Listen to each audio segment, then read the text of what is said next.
Ang mabuting balita ng Panginoon ayon kay San Lucas. Noong panahong iyon, umuwi si Jesus sa Nazaret na kanyang nilakhan. Gaya ng kanyang kinagawian, pumasok siya sa sinagoga ng araw ng pamamahinga. Tumindig siya upang bumasa at ibinigay sa kanya ang aklat ni Propeta Isaías. Binuksan niya ang aklat sa dakong kinasusulatan ng ganito: Sumasaaki ng Espiritu ng Panginoon, sapagkat hinirang niya ako upang ipangaral sa mga dukha ang mabuting balita. Sinugo niya ako upang ipahayag sa mga bihag na sila'y lalaya at sa mga bulag na sila'y makakakita, upang bigyang kaluwagan ang mga sinisiil at ipahayag ang pagliligtas na gagawin ng Panginoon. Binulumbot niya ang kasulatan at matapos isauli sa tagapaglingkod, siya'y naupo. Nakatitig sa kanya ang lahat ng nasa sinagoga at sinabi sa kanila, natupad ngayon ang bahaging ito ng kasulatan, samantalang nakikinig kayo. Pinuri siya ng lahat at namangha sa kanyang napakahusay na pananalita. Hindi ba ito ang anak ni Jose? Tanong nila. Kaya't sinabi ni Jesus, walang pagsalang babanggitin ninyo sa akin ang kawikaang ito. Doktor, gamutin mo ang iyong sarili. Sasabihin din ninyo sa akin, gawin mo naman sa iyong sariling bayan ang nabalitaan naming ginawa mo sa Capernaum. At nagpatuloy ng pagsasalita si Jesus. Tandaan ninyo, walang propetang kinikilala sa kanyang sariling bayan. Ngunit sinasabi ko sa inyo, maraming babaeng balo sa Israel noong kapanahunan ni Elias nang hindi umulan sa loob ng 3 taon at kalahati at magkaroon ng matinding tagutom sa buong lupain.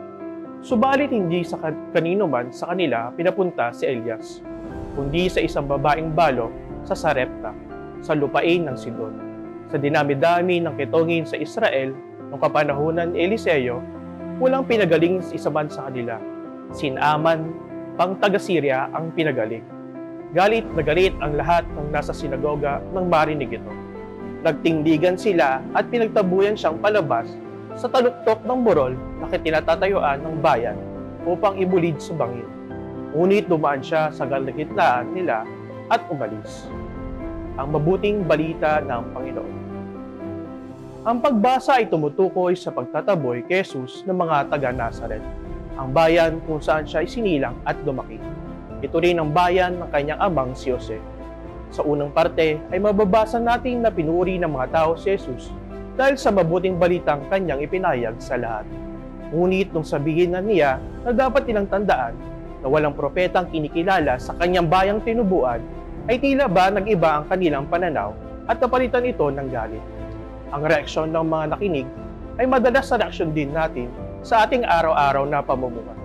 Madalas, kung tayo ay hindi nakikinabang sa isang bagay o tayo ay hindi mabibigyan ng parte, ay tila ba tayo ay sumasama ang loob.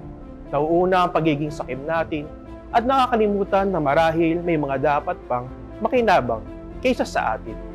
Tama si Jesus na walang propetang kinikilala sa kanyang bayang tinubuan. Dahil madalas, mas uunahin pa natin questionin ang mga ito, lalo na kung kilala natin sila. Mas naniniwala pa tayo sa mga taong hindi natin lubos na kilala kaysa sa mga taong ating nakasama na, dahil alam natin na wala silang kahit anumang intensyon na masama. Manalangin po tayo. Panginoon, pinupuri ka namin ngayon dahil sa iyong aking kadakilaan.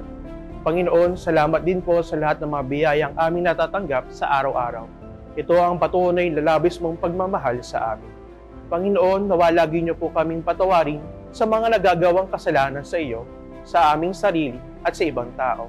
Nawa ang mata mong maawain ay lagi kaming tignan at akayin. Panginoon, nawa ay hindi ka magsawang magpadala ng mga propetang gagabay sa amin sa araw-araw. Bigyan mo kami ng paglilinaw na kaisipan upang sila'y pakinggan at maintindihan. Nawa hindi kami magaya sa mahumamok sa iyo, sa iyong dakilang hangarin.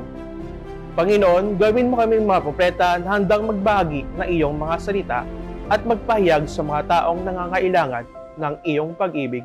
Amen.